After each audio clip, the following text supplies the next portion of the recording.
Aujourd'hui, on va sortir un peu de crypto, on va sortir un peu de nos graphiques et on va parler de TikTok. Alors, vous allez me dire en commentaire si vous aimez bien ce format-là où on essaie un peu de sortir des cryptos pour parler un peu d'actualité aussi, de technologie, où on essaie un peu de pousser la réflexion.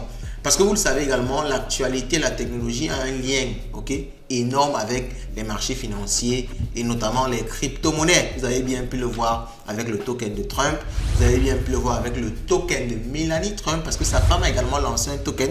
Beaucoup de personnes ne savent pas qui a aussi explosé avant de corriger. Donc, il faut comprendre qu'il y a beaucoup de choses qui se font dans le monde des crypto-monnaies et ça a un impact sur la politique et réciproquement, la politique a un énorme impact sur les cryptos. Donc, souvent, on va sortir un peu de nos graphiques pour parler comme ça de sujets un peu différents, notamment de technologie. Et aujourd'hui, je voulais dire dès le début de la vidéo, on va parler de TikTok. TikTok a été restauré aux États-Unis après avoir été banni. En moins de 24 heures, TikTok a réussi à être restauré justement par un coup de pouce de Donald Trump. On va essayer de comprendre les enjeux et on va essayer de comprendre les enjeux pour l'Afrique. Pour nous Africains, qu'est-ce que ça implique? Parce que je pense qu'on sort un peu des vrais débats, on sort un peu de ce qui se passe dans le monde et pourtant ça a un impact énorme sur nous. Pourquoi en Afrique on ne bannit pas TikTok? Ok, donc on va parler de ça dans cette vidéo. Let's go. Bon.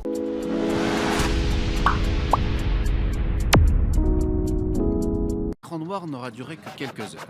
TikTok reste accessible sur le territoire américain grâce à un coup de pouce de dernière minute. Nous devons sauver TikTok car on parle d'un incroyable... Qui ici utilise TikTok? Beaucoup? Oui, c'est très populaire et franchement, nous n'avons pas le choix. Nous devons le sauver. Cela concerne de nombreux emplois. Nous ne voulons pas donner nos activités à la Chine, ni à n'importe qui d'autre. Alors que l'application aux 170 millions d'utilisateurs américains avait disparu des plateformes de téléchargement, la promesse de Donald Trump de signer rapidement un décret qui suspendrait la loi interdisant le réseau social a changé la donne. Au nom, d'après le milliardaire, de la liberté d'expression et de la protection des emplois américains. Merci pour votre patience et votre soutien. Grâce au travail du président Trump, TikTok est de retour aux États-Unis. Au printemps dernier, une loi bipartisane prévoyait l'interdiction du réseau social chinois si celui-ci n'était pas vendu à un repreneur américain. Motif invoqué, la sécurité nationale. ByteDance, la maison mère de TikTok, n'avait pas donné les garanties nécessaires selon Washington que le gouvernement de Pékin n'exploiterait pas les données des utilisateurs américains. Une décision confirmée par la Cour suprême saisie en dernier recours. Donald Trump propose que la partie américaine de TikTok soit acquise à 50% par des fonds américains. Valorisée à 50 milliards de dollars, elle fait déjà l'objet de convoitises, notamment celle d'un certain Elon Musk, selon la presse américaine.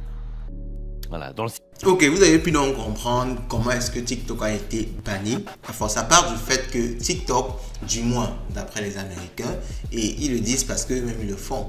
Ok, d'après les Américains, TikTok rassemble des données d'utilisateurs américains et ça pourrait servir au gouvernement chinois pour pouvoir espionner l'Amérique. Et vous savez que, bon, au niveau de nos pays, on néglige ça, mais à leur niveau, c'est beaucoup plus intéressant parce qu'à leur niveau, ils partagent des technologies très sensibles. Vous vous imaginez bien que si la Chine a en main la technologie qui permet de fabriquer les plus grands avions américains ou du moins les avions militaires américains, c'est très problématique du point de vue sécuritaire pour les États-Unis. Étant donné que TikTok rassemble ou du moins capte beaucoup d'informations quand vous l'utilisez au quotidien. Beaucoup de personnes ne le savent pas. Mais quand vous scrollez sur TikTok, TikTok rassemble une mine d'informations.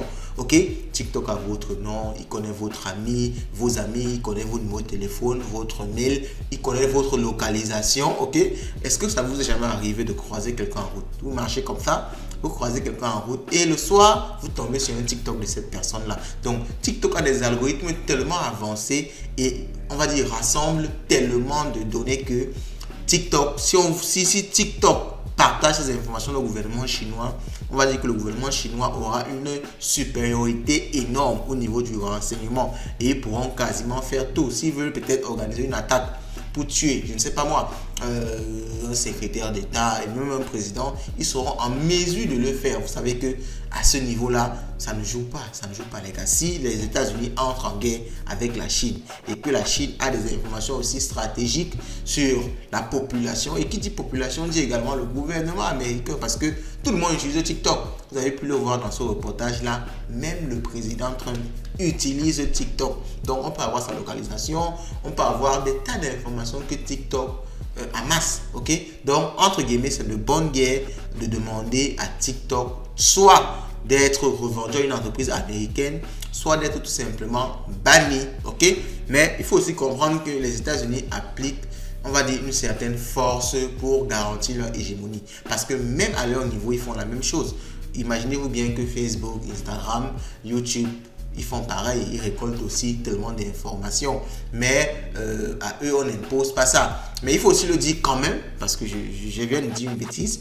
En Chine, les applications occidentales sont interdites, ok? Facebook, tout ça, il n'y a pas ça en Chine, c'est interdit. Donc je pense que c'est quand même réel. Et d'ailleurs, Elon Musk a fait un post sur le sujet en disant que lui, il est pour TikTok, parce qu'il est pour la liberté d'expression, mais il est contre le fait que TikTok fonctionne aux États-Unis, mais X, qui est son application Twitter, ne puisse pas fonctionner en Chine.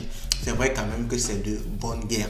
Donc, il devrait avoir un certain équilibre. Mais où est-ce qu'on est dans tout ça? C'est la question que je me pose dans cette vidéo. Où sont les Africains dans tout ce qui se passe actuellement? Nous, c'est-à-dire on est vraiment ailleurs. On utilise TikTok, nos gouvernements ne disent rien. Mais quand toi, tu vas venir lancer ta petite application qui permet de faire n'importe quoi, un petit truc, on va te demander les impôts, on va te demander. Mais je ne pense même pas que nos gouvernements ont même un mot à dire ou même pensent même à dire quoi que ce soit par rapport à toutes ces applications-là, que ce soit les Facebook, YouTube, TikTok qui inondent nos pays au quotidien. Je ne pense pas qu'ils paient un quelconque impôt. Je ne pense pas qu'ils ont... C'est-à-dire, je ne pense même pas qu'on pense même à eux dans nos pays. Et c'est vraiment grave parce que ça veut dire que l'Occident il nous a carrément dans la main parce qu'il sait à quoi on pense, il sait ce qu'on voit. Il peut nous orienter parce que c'est aussi à ça que servent ces applications-là. Vous avez entendu forcément le scandale de Cambridge Analytica, ok, où Facebook utilisait sa base de données pour faire, n'est-ce pas, des propositions, influencer le vote passé en Amérique. Vous avez forcément suivi ce scandale-là. Du moins, si vous n'avez pas suivi, je viens de vous le résumer. Donc, ils ont également cette force-là. TikTok peut vous envoyer des contenus pour orienter votre opinion. Ça veut dire, si vous voulez par exemple voter un candidat A, ok, et que TikTok, du moins, de par les ambitions de la Chine, veulent que sur le candidat B qui soit au pouvoir, par exemple au Cameroun, ils vont vous envoyer des posts que vous allez voir qui vont vous pousser à détester le candidat A et à favoriser le candidat B. Ils ont cette technologie-là. C'est même très facile pour eux de réaliser ça. Mais à notre niveau, nous, on est là, on utilise des trucs au quotidien.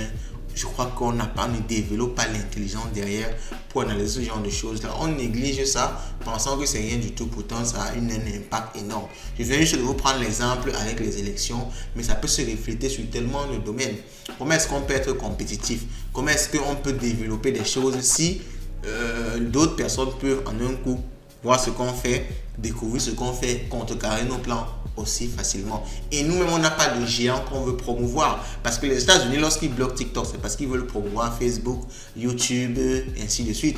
Mais nous, on n'a aucun géant. Lorsque tu essaies de bâtir quelque chose ici, on te piétine, on te détruit, pensant que c'est toi qui fait du mal et pourtant, c'est à toute la nation. Toi-même, dans ce message-ci, ça s'adresse à nos politiques, ça s'adresse à nos gouvernements. Il faut savoir qu'il faut développer une intelligence derrière le pays. Des choses comme la CIA, la NSA sont des choses qui, quand on parle, on croit que c'est pour les films. Non, c'est tellement important d'avoir ce genre d'intelligence-là qui pense sur le pays, qui analyse certaines choses comme ce genre de choses-là. Ça a un impact énorme qui a l'air simple. On va dire, on se préoccupe de la nourriture, on se préoccupe des choses basiques. Nous, on pense qu'on est encore à ce niveau-là.